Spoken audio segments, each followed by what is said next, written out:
everyone, and welcome back. My name is Moose Henderson. Today we're going to cover the installation of a Starlink Mini on my small sailboat. And I'll try and cover the who, what, where, why, and how in this video, and kind of a brief synopsis so everyone gets an idea on why I did this, how I did this, where I did it, and so on. So let's go ahead and get started, and we'll go through these details during the video. Thank you so much for joining us. So the Starlink Mini comes in a brown box, and the cost is currently right around $500 for the hardware itself. Of course, that's a pretty good chunk of change, especially for someone who lives on a fixed income and tries to live frugally. At the current time, my cell phone plan is costing me about $70 to $90 a month, and my cell phone is only good when I'm located on land. If I go off sailing and more than a couple miles offshore, the cell phone is not of any value whatsoever because there's no cell towers out in the middle of the ocean. My family and friends want me to stay in touch when I'm on long passages, and a long passage is anything from maybe 2 days up to maybe a couple of weeks or more. And there are a few options in order to stay in touch. You can get something like a Garmin inReach, in which you can send alert messages or emails and things like that to each other. But even a Garmin inReach plan is going to cost you anywhere from $20 to $35, maybe $40 a month in order to keep that plan active and to be able to send any messages. The advantage of the Starlink is it is able to be used near land and in the middle of the ocean, unlike my cellular plan. There are a number of different options for the actual connection that you get that range anywhere from $50 a month up to $120, $150 a month, and so on. It all depends on how much data you need to have and how much you're willing to spend.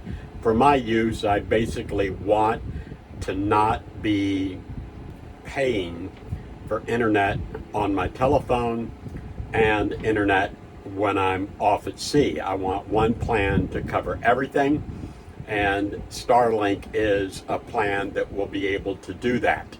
I can downgrade my telephone down to a very economy plan like Mint Mobile or maybe Consumer Cellular or something like that, that will only give me very limited coverage, but $15 a month is a lot less than paying almost $100 a month for my cell phone plan. The money that I will save by downgrading my cell phone plan will go towards covering the cost of the Starlink Mini plan. I purchased my Starlink from Home Depot because they had a discount of $100 in order to purchase it, and it was a convenient place for me to purchase it. We have a Home Depot here on St. Thomas in the U.S. Virgin Islands, and it also allowed me to return it to the store if something was wrong and not have to send it back to the States and have to deal with postage and all that other kind of stuff. When I first opened the box and looked through the box, I was a little bit disappointed not to find an instruction manual. There is just a set of instructions printed on the box itself, and I thought that was kind of cheesy. You spend $500 for an item and it doesn't come with any instructions. But after reviewing that kind of cheesy printout on the brown paper box, I did notice that there was a QR code there. You scan that sends you to a download for the Starlink app, and the Starlink app has complete instructions on how to install your Starlink device. I'm installing my Starlink Mini on a relatively small ocean-going sailboat. Now, what do I mean by relatively small? My boat is 25 feet long on deck. It's a gaff rig cutter, which basically means it has kind of a quadrilangular sail that you put up, not your standard triangular type sail. And then cutter means it has two sails up front. The complicating factor with a gaff rig is the boom is usually much longer than it is on a regular sailboat or a standard Bermuda rig. Because the boom is longer and the main sheet that holds onto the boom is all the way at the back end of the sailboat, you're limited in options as to where you can mount your Starlink.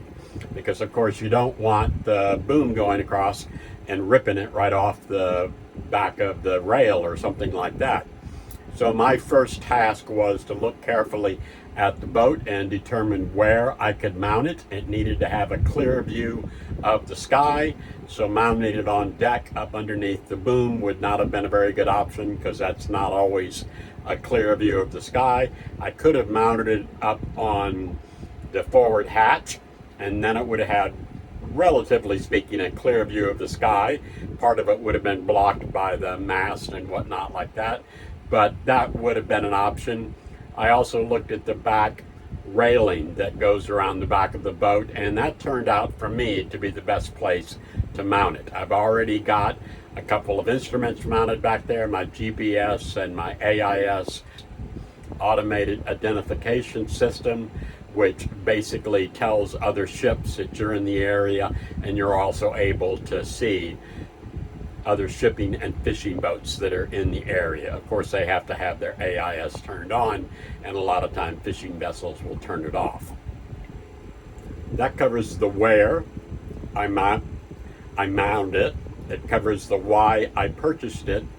Now let's go through the how I mounted it. And I went on Amazon and looked for a couple of mounts that I could place on my boat. My criteria was it needed to be a marine type mount so that it didn't rust within the first couple of hours of having been installed. I sail in saltwater environments, and things just don't last very long if you don't get marine quality. I looked at a number of different mounts, and I settled on a little short type of mount that had kind of a hockey puck up under the underside of it, and that hockey puck connected directly into the receiving portion of the Starlink dish. And I thought that was a pretty decent way of doing it and would be pretty secure. When I first set up the Starlink, I just ran the wires on deck and down below and hooked them into the inverter that is connected to the battery, because it uses either 110 volts or 12 volts, and I decided just to go ahead and run it off my inverter, since that's the cable that comes with the Starlink package. I also purchased a 12 volt cable which will work right along with the Starlink, but I'm thinking that the 120 volt type of cable going through the inverter is going to work just fine for me. After I confirmed that Starlink was working and everything was functioning as it should, then I went ahead and ran the cables for a permanent installation, which entailed having to run the wires through a deck fitting that is waterproof, and then also up under the cockpit lockers and into the battery compartment, and then wired directly to the inverter. Right now the inverter is just working with a couple of alligator clips. I'm going to change those out for regular eye bolts that go directly onto the battery. I just haven't done that yet. The app that you download from Starlink has the instructions on how to set up your Starlink, and it also has the actual connection that sets up your Starlink along with the parent company, and you're able to purchase the type of plan that you want through Starlink. And it also has a variety of screens that you go through to orient the dish correctly and various things like that. I'm going to show all of these screens here just in case someone wants to know, but I'm not going to talk through all of these different screens. I'll just let the music play and you go ahead and see the various screens that you go through during the setup process.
Another item that we need to cover during the why portion of this is why did I choose the Starlink Mini over the regular Starlink type of dish? Because I live on such a small sailboat, I have very limited battery capacity. Unlike some larger sailboats which have room for banks and banks of batteries and power, on my little sailboat I have an engine battery and one deep cycle 12-volt battery, and that's it. I don't really have room for any more. So using the regular Starlink, which draws quite a bit of power, was kind of out of my power consumption budget, so to speak. The advantage of the Starlink Mini is it's made for people who go hiking, it's made for people who use it on 12-volt batteries and things such as that. So its power consumption is relatively low. In fact, you can look at the app and it will tell you how much power it is drawing. And at this particular time, you can see on the app that it is only drawing 25 watts. 25 watts is roughly the same as 2 amps, which is a fairly good power draw, but it's not outrageous. And also, I only turn on my Starlink when I'm actively using it. Other times it's turned off and has 0 amp draw from the battery. Well, that covers the who, what, where, why, and how of installing my Starlink Mini on my 25-foot sailboat. I hope you've enjoyed this video. If you would, please give us that thumbs up icon, or old like-a-roo as I like to call it. And if you haven't subscribed, you might want to consider subscribing. We put out videos at least once a week. At least we have been recently. Sometimes more than that, sometimes less. Our videos cover anything ranging from wildlife photography, astronomy, sailing, cruising, and so on. Kind of a variety channel, so to speak. Thank you so much for joining us, and we'll see you back here again on Moose Henderson. Goodbye. Oh, so nice to have internet again and not have to deal with that doggone telephone all the time.